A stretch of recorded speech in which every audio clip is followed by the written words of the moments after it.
రాజధాని ఎక్స్ప్రెస్లో అగ్ని ప్రమాదం జరిగింది. ఢిల్లీ నిజాముద్దీన్ వెళ్లే రాజధాని ఎక్స్ప్రెస్లోని 2 కోచ్లలో మంటలు చెలరేగాయి. ఆలోట్ విక్రమ్గఢ్ రైల్వే స్టేషన్ సమీపంలో ఈ ప్రమాదం జరిగింది. ముందుగా రాజధాని ఎక్స్ప్రెస్లోని B1 కోచ్లో మంటలు చెలరేగాయి. వెంటనే రైలును ఆపి ప్రయాణికుల్ని దించేశారు. దీంతో పెను ప్రమాదం తప్పింది. ఈ ప్రమాదం కారణంగా ఢిల్లీ ముంబై మార్గంలో రైళ్ల రాకపోకలకు అంతరాయం ఏర్పడింది.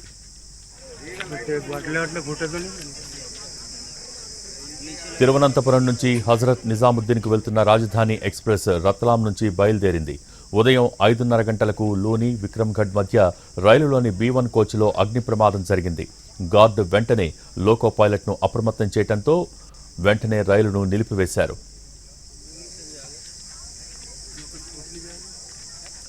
ఆ కోచ్లోని 68 మంది ప్రయాణికులను సురక్షితంగా ఖాళీ చేయించి వారిని ఇతర కోచ్లకు తరలించారు.